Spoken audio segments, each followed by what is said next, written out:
Hello everyone, under this video we'll cover the concept of residential status. This video will cover these four aspects: what is residential status, the importance of determination of residential status, the types of residential status, and the tiebreaker rule. Firstly, we'll take one point. Firstly, the question is, what is residential status? Residential status is defined under Section 6 of the Income Tax Act 1961. There are different criteria for determination of residential status for different types of SSEs. Residential status is the basis which determines how much and when the income of a person will be included in his hands. Residential, as I said, residential status is determined on the basis of the status of the SSE. When we talk about the individuals, the residential status is determined on the basis of the number of periods of his stay in India during the year. But with effect from assessment year 21-22, the residential status will also be determined on the basis of his citizenship and his income from Indian sources. However, when we talk about the companies and HUF and firms, their residential status will be determined on the basis of their permanent establishment and their control and management. So this was all about the basic what is residential status. Now the types of residential status. There are majorly two kinds of residential status, that is resident person and the non-resident person. Resident person can further be categorized into two categories: ordinary resident and not ordinary resident. The criteria on which these classification is done will be covered in our next video, so please keep watching. So next question is, what is the importance of determination of residential status? Residential status is determined to compute and ascertain the income and taxability of the SSE. So there are majorly two criteria based on which the income of a person is determined. The first one is the source based and the other one is the residence based. The source based taxation system implies that the income arising or accruing from one country will be taxed in that country. However, the residence based taxation system implies that the global income will be taxed in that country. So for example, if my country is following a residence based taxation system, so my global income, that is my income accruing in India as well as my income accruing in any other country, will be taxed in that country. However, if my country is opting for source based taxation system, so only the income from from the country I am resident in, that is India, will be taxed in my country, and any other income will be taxed in any other country.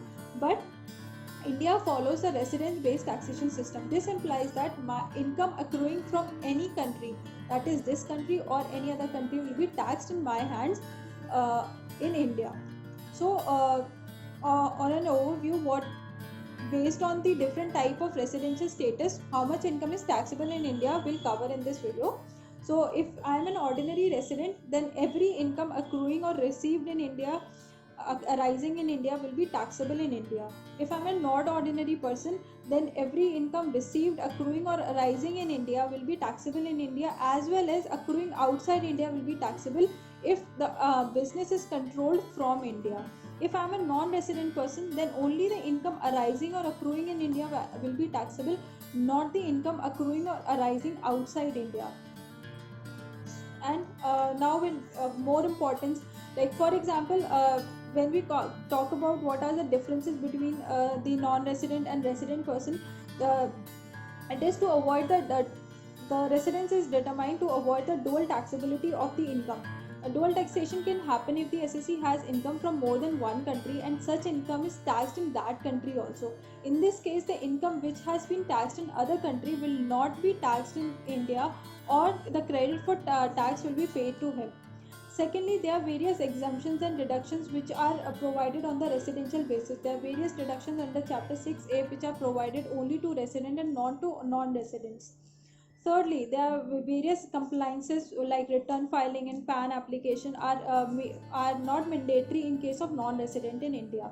Like there are various incomes, if the TDS has been deducted therefrom, the non-residents are not required to file the return. However, such exemption is not provided in case of resident person. So this was all about the importance of the calculation of residential status of a person. Now we'll talk about the tiebreaker test. What is a tiebreaker test? What is residential status? Residential status is defined on the basis of a country's laws and systems. It might happen that a person is a resident in one country as well as due to the provisions of any other country, he is resident in that country also. So he can be resident in more than one country. So the tiebreaker test is provided in respective treaties to be applied to ascertain their residency in either one country, so that income tax can be taxed properly. Article 4 of the treaty. What is a treaty? Treaty is an agreement between two countries which provide for the avoidance of double taxation of the income of an SSE. So Article 4 of treaty provides for the tiebreaker rules, which contains these following four tests: the location of permanent home, the identification of the center of the vital interest, the determination of the habitual abode, and the nationality. So we'll take one by one. First is the location of permanent home. Under this test, an individual will qualify as a resident of the country where he has a permanent home available to him. It would not mean for the assessee to have actually owned the house, but he can also have a rented property where he has been residing permanently. Secondly, the identification of the center of vital interest. Under this test, an individual would be resident of the country where he has retained his personal and economic ties. This would mean where his social activities, economic activities, and investment ties are closer. The third would be the determination of habitual abode. This would mean there might be situations where the person has vital interest as well as permanent home in both the countries, such as he has gone for a job and residing in any other country for a few years.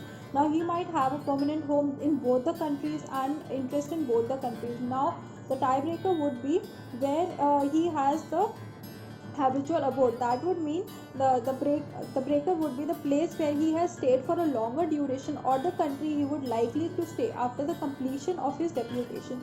And the last, and when any one of the test cannot satisfy for one residential status of a person, the last one would be the nationality of the person. Under this test, an individual will tie break his residency to the country in which he has we have the nationality. So these are the four tests that is to be determined to break his nationality test. So this is the major basic aspects of a residential status, and in our next video we'll discuss about what are the basic criteria to determine the residential status of a person, what are the number of days he has to stay in India, or whatever the tests are to be applied to determine the residential status of a person. Thank you.